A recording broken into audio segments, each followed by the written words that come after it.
There's a huge variety in the stories people share with me. So, if you don't mind, I'd like to group them together into one single topic, something I temporarily call short-term expectations. That's what we really need to pay close attention to in this episode, because I truly believe that so many people are caught in this trap of short-term expectations. And it quietly destroys a lot: our mood, our health, our careers, and even our sense of hope in life.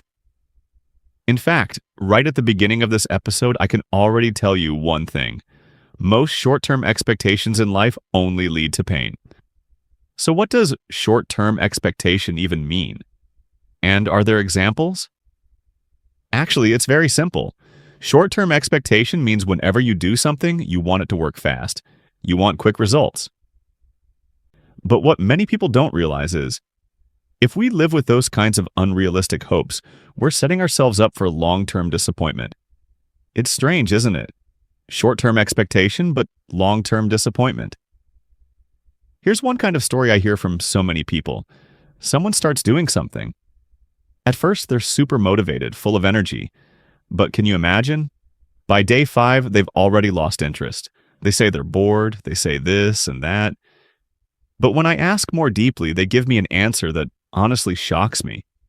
They say, "Well, I stopped because I didn't see any results." That really surprises me, because seriously, who expects to see results in 5 days? Or 3 days? Or 1 day? Especially when it comes to something big, something that has to do with your career or even your whole life. And yet, people actually hope they can change their lives in 3 days, a week, or a month. That's extremely difficult. Sure, in a short period of time, you can achieve small, simple goals. That's fine. But when it comes to real success, thinking you can make it in just a few days, don't you think there's something wrong with that? And if you expect success to come that quickly, do you think you'll actually achieve it? Of course not. In fact, let's be honest, never. That's why short-term expectations lead us straight into endless disappointment. Endless. Here's another example: reading books. A lot of people actually get mad at me. Really mad. Because I keep saying over and over that reading can change your life. So they go and buy a book. They read it. And then they realize their life hasn't changed at all. So they get angry with me. And I understand why.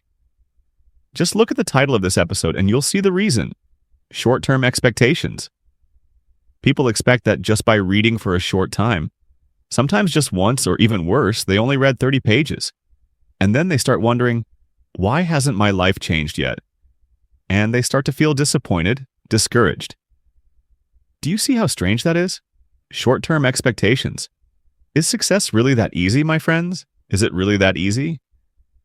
I'll go deeper into these stories later on, but for now, I just want to illustrate one simple truth. If your expectations are short, your disappointment will be long. Always. That's how it works. And the same goes for starting a business. Do you know how many people open a coffee shop and fail after just 1 month? Yes, 1 month. They open it, no customers come. Business is slow, and then they start writing to me, sharing their frustrations. They start thinking about quitting. They wonder, why? Why is this happening? And then they start blaming luck, fate, circumstances.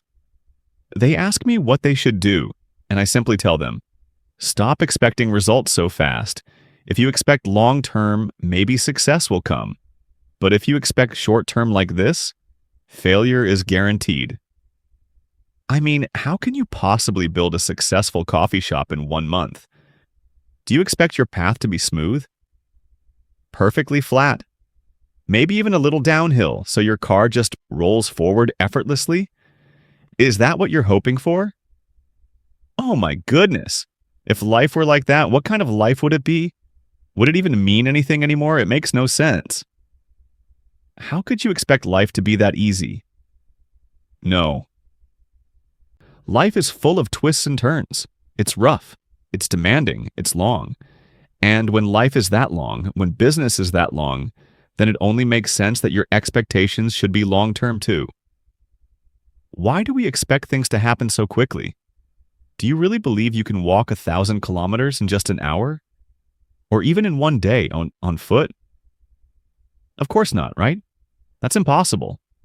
You can't walk from the US to Canada in a single day. You can't walk from Europe to Asia in a week. It's obvious. If the journey is long, you have to see it as long. That's one of the most basic truths in life. If something is long but you view it as short, you're already setting yourself up for failure. And that's why so many things in life are described as a journey, right? Because once you call it a journey, but still want it to be short, you've already failed at the very beginning.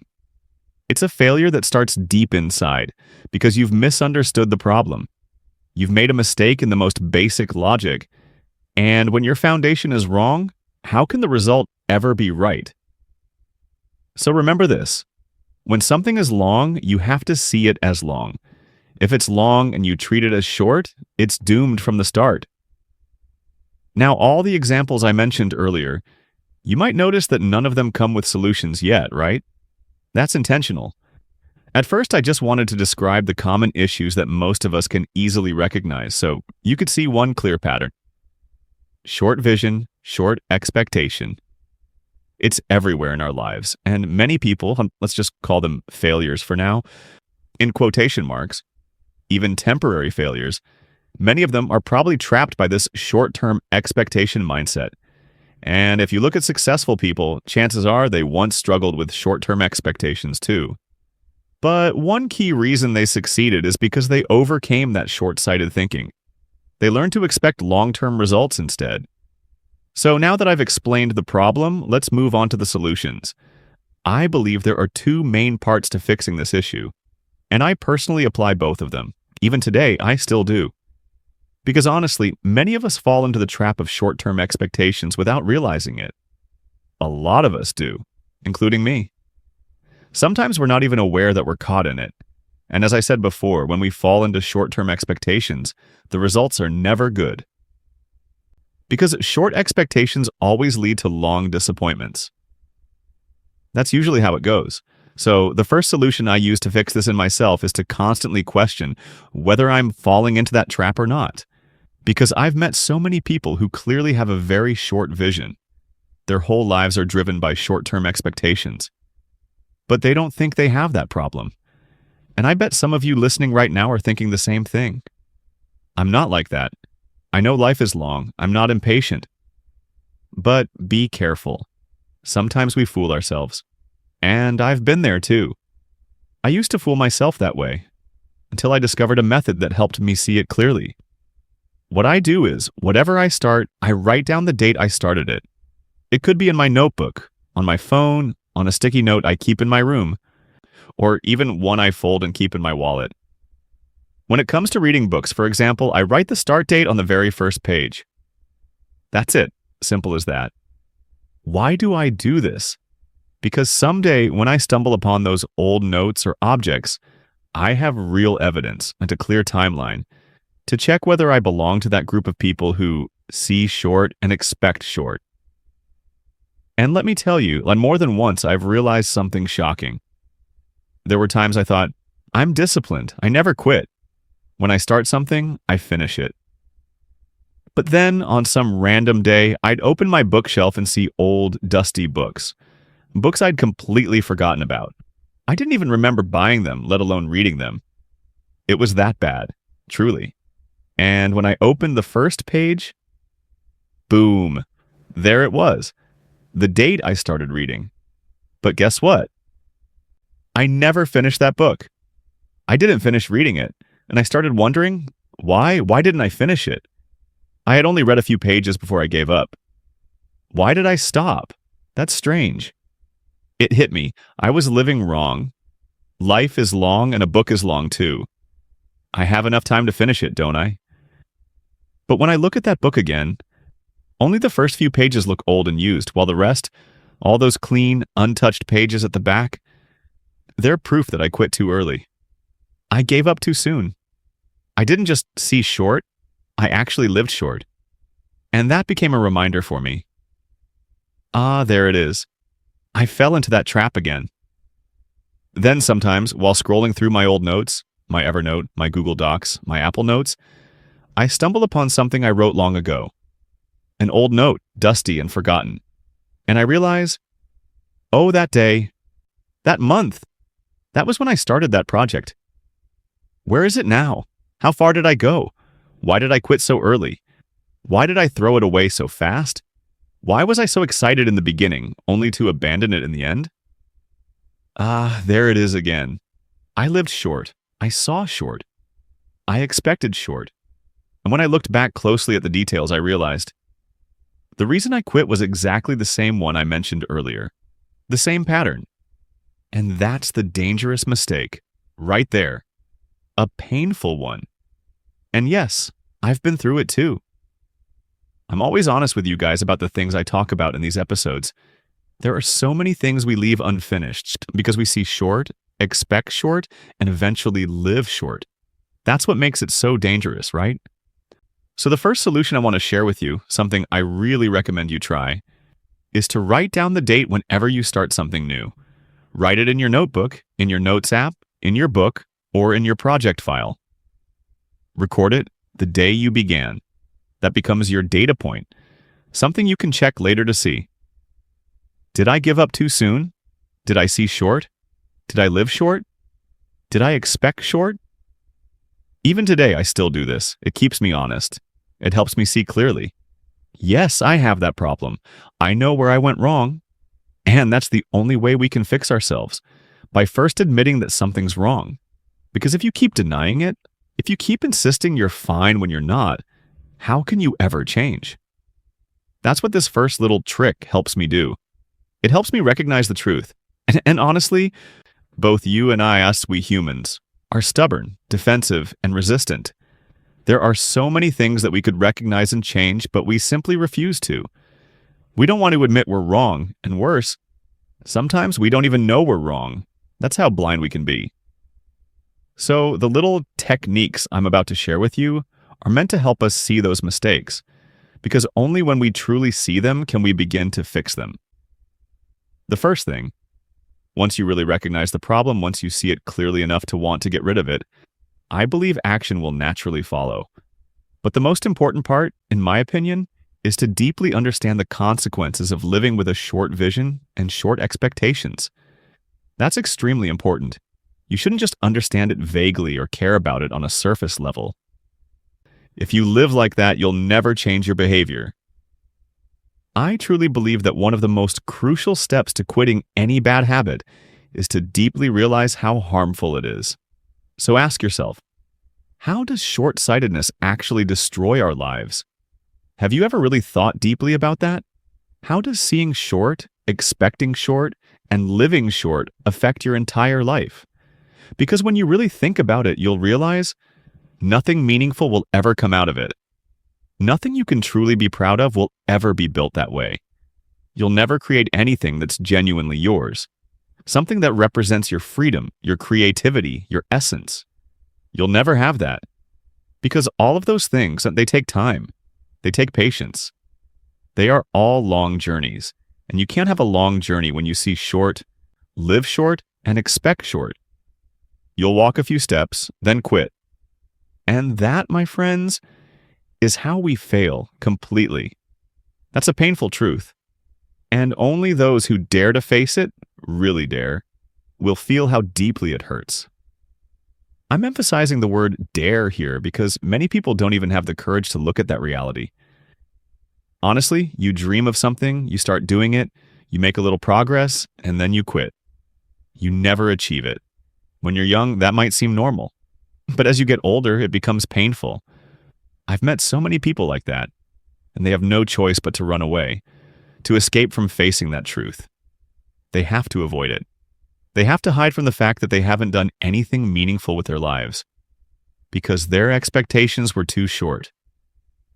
They'll do anything to avoid confronting that reality, because looking straight into it, it's humiliating, it's shameful, it's excruciating. I've seen it many times, and it genuinely haunts me. I get chills just thinking about it. And I never want to live that kind of life. That realization started to crack open my own awareness. I began to think, I need to look further ahead. If I don't, I'll end up somewhere dark, somewhere painful. And from that moment, I started applying two simple things to train myself to see longer. First, write down the day you got lost. Second, think deeply about the consequences. Just those two things. And my awareness became clearer, sharper, more complete. And once your awareness is clear, your actions naturally follow. When you're doing something and your awareness is solid, then when the first obstacle hits, you'll automatically be able to tell yourself, no, this isn't that bad. This is just the short term. In the short term, I might fail. But if I keep learning, keep trying, keep pushing forward, if I can't walk, I'll crawl. If I can't crawl, I'll drag myself. Slowly, step by step, I'll get through it, because my journey is long. You can't give up now. Now, some people might hear what I just said and think, yeah, that's just another motivational cliche. But no, when your mindset is truly clear, you'll realize those words are exactly what you need to tell yourself in your darkest hours. Because at that point, you understand that your journey is long. And this failure, this setback, isn't just inevitable, it's necessary. It's part of the journey. You have to go through it.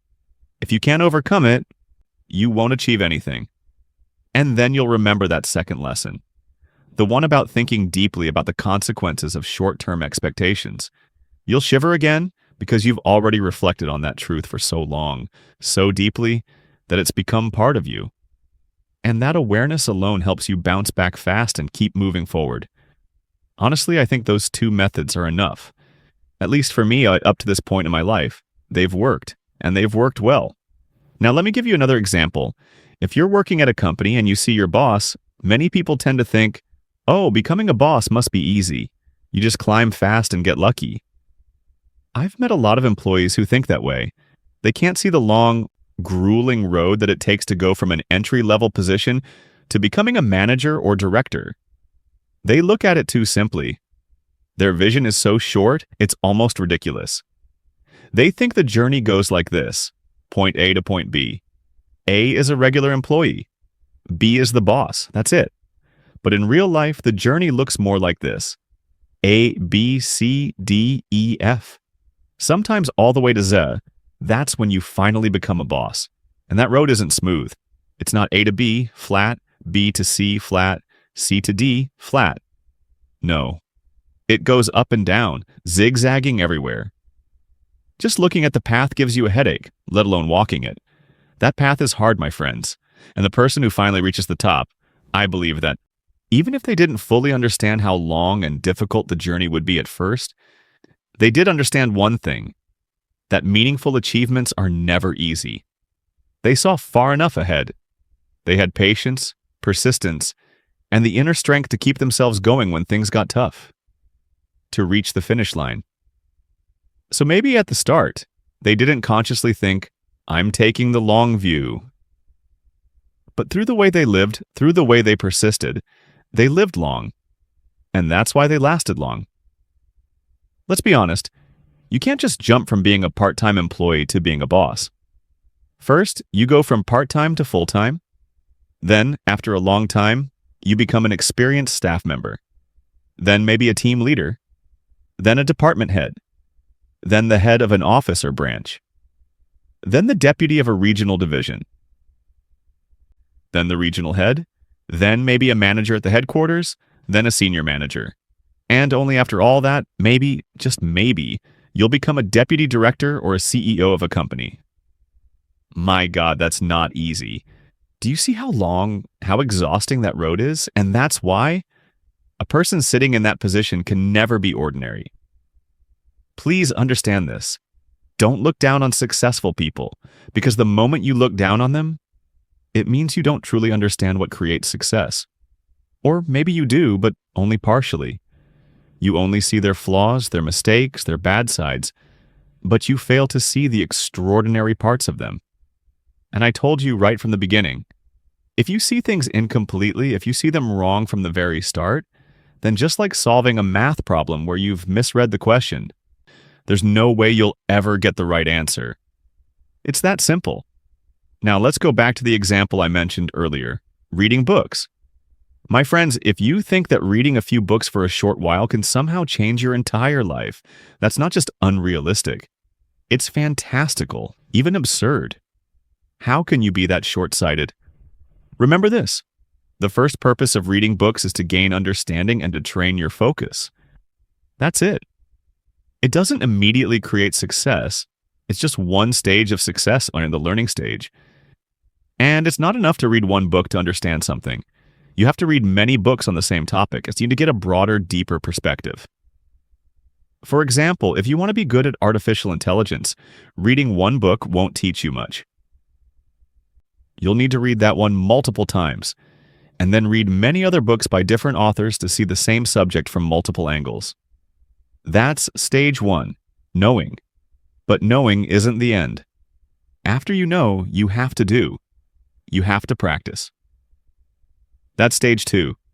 You start experimenting, doing exercises, building small projects, running tests. You apply what you've learned, you test your understanding in the real world. You're not making any money yet. You're just learning to get familiar, to feel the craft, to build your foundation. That's the second stage. And you see, the journey is already long. Who can possibly have a short path to mastery? No one. Then comes stage three. After you've built enough skill and experience, you enter the professional world. You join real projects, you accept your place in the system, you take your first role in society. That's the third step on the journey. Only after that, stage four, do you start rising. You begin to stand out, you become someone who's seen as successful. That's how long it takes. That's the real journey of achievement. So it's truly foolish to think that just reading books will change your life. To see it that way, to have such a short view, that kind of life is tragic, my friends. Do you understand? A short-sighted view of life leads to endless suffering. This episode has been long, but I chose to spend this much time on it because this topic, though simple, is fundamental. If you don't understand it, your life will be filled with pain and disappointment. Short vision only leads to heartbreak, so please don't walk that path. The path of short expectations and short vision. Because that road leads to deep misery. And as you get older, you'll feel the pain of it more and more. All right, I can see this recording has gone on for quite a while. I truly hope that everything I've shared today has helped you see the real danger of short-term thinking and inspired you to look further, to expect further, and to live your journey with patience and depth. That's all for today's episode. Thank you so much for listening, my friends. Goodbye for now, and I'll see you in the next one.